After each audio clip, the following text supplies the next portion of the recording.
Yo tout le monde, c'est Arthur qu'on s'offre une vidéo par rapport à l'euro et c'est donc ma première. Il va en avoir pas mal, mais là c'est une vidéo assez intéressante. C'est par rapport à qui sera le grand favori pour remporter cette compétition-là. Et en fait, c'est une vidéo où je me base vraiment que sur mes idées, tout ça. Bien évidemment, moi je peux pas savoir, hein. C'est vraiment pour partager mes idées, voir aussi avec vous, en débattre, tout ça. Je vais me faire un sondage dans l'onglet communauté pour que vous puissiez voter. Donc voilà, c'est en mode assez cool. Moi je ne peux pas encore savoir, c'est assez tôt, mais je vais vous donner quand même mes explications par rapport à mes choix. Et donc voilà, on va commencer directement par pas de temps ici, on va commencer par le Portugal. Et de leur côté, comme vous le savez, sur le papier, ils ont une équipe exceptionnelle. Franchement, c'est une des meilleures équipes sur le papier. Après, ce qu'il faut que les gens se rendent compte, c'est que les équipes sur le papier, ça veut rien dire. En fait, ton niveau de jeu en club et en sélection, c'est complètement différent. Et il y a l'alchimie, il y a le style de jeu, tout ça aussi qu'il faut prendre en compte. Et côté Portugal, le problème, c'est déjà pour moi l'attaque, parce qu'ils ont énormément de joueurs monstrueux, et ça, il n'y a pas à dire, hein. Cristiano Ronaldo, Joao Félix, Bruno Fernandes, voilà, il y a même Bernardo Silva, il y a plein de joueurs, vraiment. Ils ont plein de joueurs exceptionnels en attaque, ça, il n'y a rien à dire. Mais en fait, le problème, j'ai regardé les matchs amicaux, même les matchs de préparation, les matchs de qualification Coupe du Monde, tout ça. Leur vrai problème, c'est qu'ils n'ont pas encore su trouver vraiment la bonne attaque. Qui mettre en jeu, tout ça, et ils n'ont pas encore trouvé. Et ça, c'est très problématique parce qu'en fait, j'ai même limite l'impression que quand Ronaldo est là, il joue un petit peu moins bien, dans le sens, bien évidemment, écoutez-moi bien, où ça joue beaucoup trop sur Ronaldo en fait. On veut vraiment que Ronaldo fasse la différence, tout ça. Et c'est ça le problème en fait. Il n'y a pas vraiment un collectif qui arrive à bien jouer ensemble. C'est soit ça joue sur Ronaldo, soit ça va essayer de faire la différence individuellement, mais il n'y a pas vraiment un collectif qui tourne bien, en tout cas offensivement. Après, défensivement, c'est très costaud. Mais quand on regarde l'effectif, sur tous les points, ils sont monstrueux. Vraiment, leur seul petit défaut, on va dire, c'est Danilo Pereira en tant que récupérateur. Par rapport aux autres joueurs, c'est pas du même niveau. Maintenant, il y a Ruben Dias qui est en forme exceptionnelle. Il va être aligné à Pepe qui est toujours au top alors qu'il a 37 ou 38 ans, je crois. Puis les latéraux, il y a Cancelo, Guerrero. Enfin voilà, ils ont un effectif quand même exceptionnel. Maintenant, ce que je me dis, c'est à part si jamais ils jouent défensif et qu'ils vont aller chercher les équipes en contre parce qu'ils ont des attaquants vraiment d'exception, je sais pas vraiment s'ils peuvent faire quelque chose. Je les vois pas en fait vraiment créer le jeu et faire mal. Moi, je pense vraiment qu'ils vont jouer un jeu assez défensif et repartir en contre. Après, le problème, c'est qu'ils vont devoir retirer quelques attaquants alors que c'est ça leur grande force, c'est qu'ils ont énormément de grands attaquants. Et aussi, ce que j'ai à dire, c'est par rapport à leur groupe. Il faut pas oublier ça. Dans leur groupe, ils ont la France et l'Allemagne. Et pour moi, j'en parlerai plus tard, mais la France et l'Allemagne, ils sont au-dessus du Portugal collectivement, tout ça, ils sont au-dessus. Donc franchement, le Portugal, je les vois vraiment pas gagner cet euro-là. Après, on sait jamais ce qui peut arriver. Imaginez Ronaldo, il est en feu, il a la marge de la Juventus, là il veut se défouler à l'euro, il met des triplés, des doublés à droite, à gauche, et il peut le faire, hein. Mais voilà, moi j'y crois pas trop et je les vois vraiment pas faire grand-chose le Portugal, alors que c'est une équipe que j'aime beaucoup, hein, parce qu'il y a beaucoup de joueurs exceptionnels dans cette équipe-là. Et voilà. Maintenant, on va passer à la Belgique. Et pour ceux qui ne savent pas, je suis belge, donc c'est l'équipe que je vais supporter durant cet euro-là. Et c'est l'équipe dont je ferai sûrement le plus de vidéos. Mais en tout cas, voilà, par rapport aux Belges, bien évidemment, je les suis à fond et je sais très bien quelles sont leurs qualités, quels sont leurs défauts. Et en fait, déjà, à la base des bases, le grand problème, c'est quelques absents, dont notamment Eden Hazard et Axel Witsel. Et en fait, Eden Hazard, c'est le meilleur joueur de la Belgique. De base, c'est lui, hein, clairement, qui crée le jeu. Il marque beaucoup de buts aussi. Il est vraiment exceptionnel quand il joue avec la Belgique.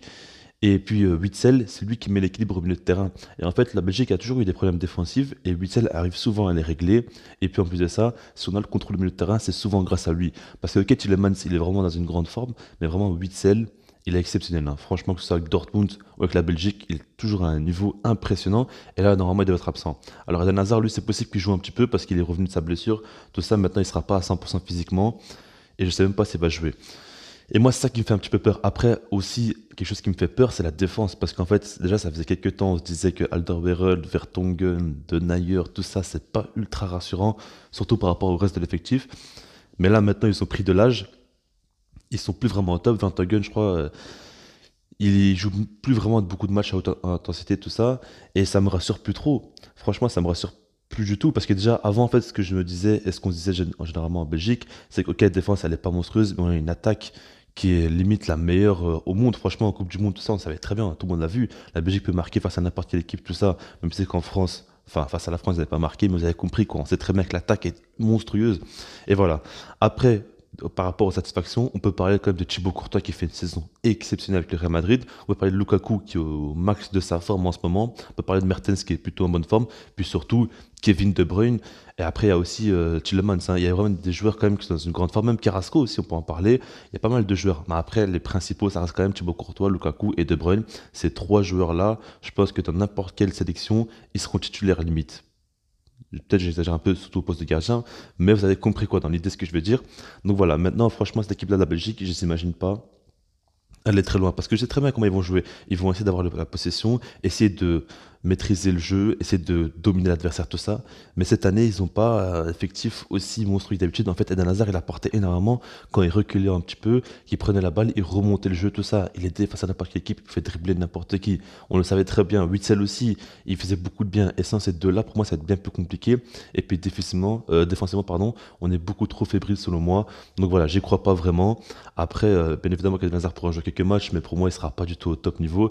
Même si, attention, hein, jouer au Real Madrid et jouer avec la Belgique, c'est pas la même chose. Le groupe de la Belgique, il le connaît par cœur et il est très très pote avec tout le monde. Ça, on le sait très bien. Maintenant, il faudra voir. Mais en tout cas, je pense pas qu'il sera à 100% physiquement. Je ne crois pas du tout.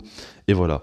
On va passer maintenant à la sélection suivante. Et c'est l'équipe de France. Alors là, sur le papier, c'est l'équipe qui fait le plus rêver.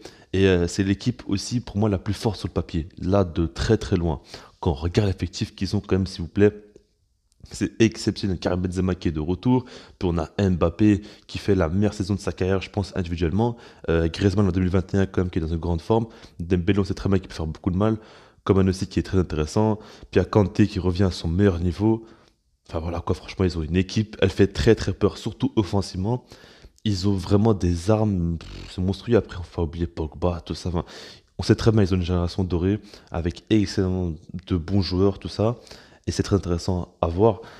Et j'ai hâte de voir sur le terrain comment ça va jouer, tout ça. Maintenant, ce qui est intéressant avec l'équipe de France, c'est que Didier Deschamps peut aujourd'hui se permettre de jouer de différentes manières que d'habitude.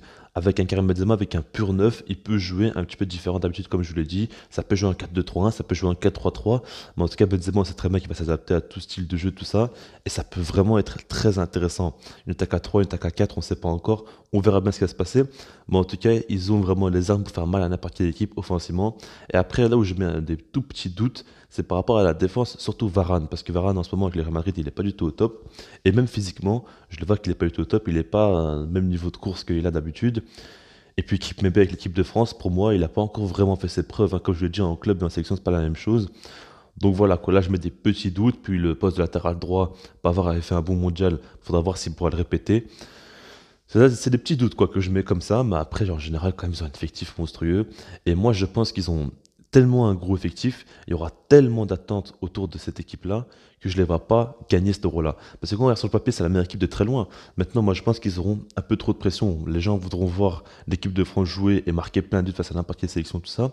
Mais c'est pas aussi simple que ça, le foot. C'est pas parce que tu as des grands joueurs à chaque poste que forcément tu vas gagner 3-4-0. Et franchement, ça, il faut bien le comprendre. Donc moi, c'est un petit ressenti personnel que j'ai. Je ne les vois pas gagner l'euro. Et on va terminer maintenant avec l'Allemagne. Comme vous avez compris, c'est l'équipe que je vais gagner l'euro. Alors j'aurais pu parler d'autres équipes comme l'Angleterre, comme l'Espagne, tout ça. Maintenant, j'ai pas envie de faire une vidéo de 20 minutes ici. Mais voilà, par rapport à l'Allemagne, ce qu'il faut dire, c'est que leur effectif aussi, il est exceptionnel. Et en fait, eux, ce qui est vraiment intéressant, c'est qu'ils ont beaucoup, beaucoup de joueurs du Bayern.